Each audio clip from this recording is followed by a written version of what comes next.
name is Nadeem Mohammed from class 7. Today is my presentation day. My topic is composition of blood. Composition of blood is blood a mixture blood is a mixture of suspended cell in a liquid called plasma. Blood असांजो हिकिड़ो mixture आहे suspended sale जो liquid में जंहिंखे असां चवंदा आहियूं plasma चवंदा आहियूं। हाणे ब्लड जा टाइप्स थींदा आहिनि, हिकिड़ो थींदो आहे रेड ब्लड सेल, ॿियो थींदो आहे वाइट ब्लड सेल ऐं प्लेटलेट्स। रेड ब्लड सेल्स छा कंदा आहिनि? रेड ब्लड सेल्स जो फंक्शन छा आहे? रेड ब्लड सेल असांजे बॉडी में जेको ऑक्सीजन आहे, जेके न्यूट्रिएंट्स आहिनि, प्रोटीन्स आहिनि, उहे असांजी बॉडी जे हर हिकु पार्ट खे प्रोवाइड कंदा आहिनि। ॿियो रेड ब्लड सेल असांजी बॉडी में प्रेजेंट हूंदा आहिनि 41%, 41% in blood. White blood sale छा आहिनि? वाइट ब्लड सेल असांजा हिकु डिफेंडर्स आहिनि, यानी हे त आर्मी आहिनि। जीअं असांजे मुल्क में बि आर्मी हूंदी आहे, फौज, इहे बि असांजी बॉडी में हे त आर्मी हूंदा आहिनि जेके असांखे प्रोटेक्ट कंदा आहिनि फ्रॉम जर्म्स। जेके जरासीम असांजी बॉडी में एंटर थींदा आहिनि, उन्हनि खां जेके फाइट कंदा आहिनि, उहे असांजा वाइट ब्लड सेल फाइट कंदा आहिनि। वाइट ब्लड सेल असांजी बॉडी में 4% मौजूदु हूंदो आहे। वाइट ब्लड सेल या ॿ क़िस्म थींदा आहिनि, हिकिड़ो थींदो आहे असांजो ग्रेन्युलोसाइट सेल। ग्रेन्युलोसाइट सेल छा हूंदो आहे? जंहिंजे सेल जे साइटोप्लाज़म में प्रोटीन जा ग्रेन्यूल्स हुजनि। इन सेल आहे, इन साइटोप्लाज़म आहे, उन जे माना अंदरि हिकिड़ा प्रोटीन जा मॉलिक्यूल्स हुजनि, जे उनखे असां चवंदा आहियूं ग्रेन्यूल्स हुजनि, उनखे असां चवंदा आहियूं ग्रेन्युलोसाइट सेल। ग्रेन्युलोसाइट या टे क़िस्म थींदा आहिनि, हिकिड़ो थींदो आहे असांजो न्यूट्रोफिल जो फंक्शन छा आहे? न्यूट्रोफिल असांजो जर्म्स खे, माना जेके बि जर्म्स पहिरियों जीअं बॉडी में एंटर थींदा आहिनि, उन सां असां जेके सेल्स पैदा आहिनि, उहे असांजा न्यूट्रोफिल्स पैदा आहिनि। न्यूट्रोफिल जा वरी ॿियो हिन जो क़िस्म आहे बेसोफिल सेल्स। बेसोफिल जो फंक्शन छा आहे? बेसोफिल सेल्स ये ड्यूरिंग दी एलर्जिक रेस्पॉन्स जे दौरान ये ब केमिकल रिलीज कंदा आहिनि, जेके असां चवंदा आहियूं हिस्टामाइन एंड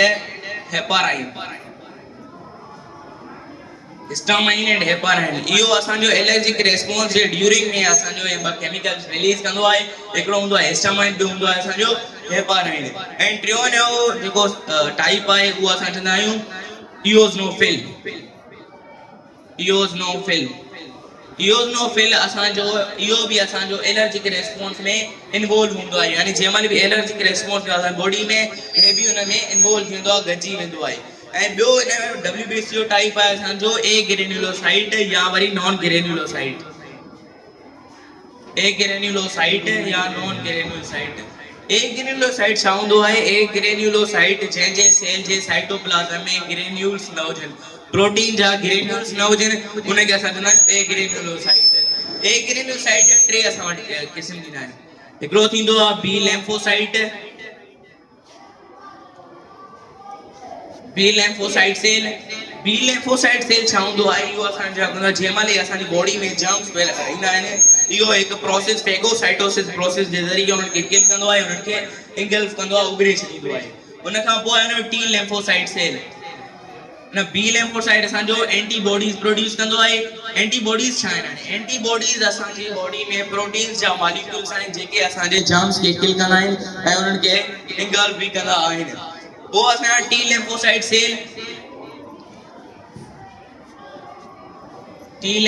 सेल असांजा छा कंदा आहिनि? असांजी बॉडी में जेके बि कैंसर्स या सेल्स हूंदा आहिनि, उन्हनि खे डिस्ट्रॉय कंदा आहिनि। उन खां पोइ आहे मोनोसाइट सेल। हाणे टी लिम्फोसाइट सेल जा बि असां वटि ॿ क़िस्म थींदा आहिनि, हिकिड़ो थींदो आहे T cytotoxic cell. T cytotoxic cell जो कमु छा आहे? टी साइटोटॉक्सिक सेल इहो असांजो जीअं उन्हनि जर्म्स ईंदा, उहो डायरेक्टली उन्हनि खे किल करे छॾींदो आहे। ॿियो हिन जो जेको टाइप आहे, उहो असांजो टी हेल्पर सेल छा कंदो आहे? टी हेल्पर सेल हिकिड़ो मैसेज मोकिलींदो आहे बी लिम्फोसाइट सेल ॾे, हिकिड़ो सिग्नल मोकिलींदो आहे, चवंदो त माना बी लिम्फोसाइट सेल खे सिग्नल मोकिलींदो आहे त पंहिंजो पाण खे प्लाज़्मा सेल में कन्वर्ट करे एंटीबॉडीज़ प्रोड्यूस करे। हे बी लिम्फोसाइट पोइ छा कंदो आहे? पाण खे प्लाज़्मा सेल में कन्वर्ट कंदो आहे, प्लाज़्मा सेल में कन्वर्ट करे एंटीबॉडीज़ प्रोड्यूस कंदो आहे। मोनोसाइट सेल ॿियो हुनजो क़िस्म आहे। Monocyte sale.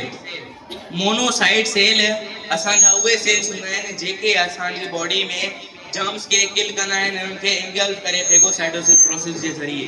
उन खां पोइ असां आरबीसी खे ॿियो नालो चवंदा आहियूं, आरबीसी खे असां ॿियो नालो चवंदा आहियूं एरिथ्रोसाइट, ऐं हिन वाइट ब्लड सेल खे असां ॿियो नालो ॾींदा आहियूं लीकोसाइट सेल्स। हाणे प्लेटलेट्स छा हूंदा आहिनि? प्लेटलेट्स हिकिड़ा सेल्स न हूंदा आहिनि, प्लेटलेट्स हिकिड़ा फ्रेगमेंट हूंदा आहिनि या वरी पार्ट्स हूंदा आहिनि मेगा केरोसाइट सेल्स जा। मेगा केरोसाइट सेल्स जा इहे असांजा फ्रेगमेंट हूंदा आहिनि, ऐं असां प्लेटलेट्स खे असां चवंदा आहियूं थ्रोम्बोसाइटोसिस सेल्स। Thank U.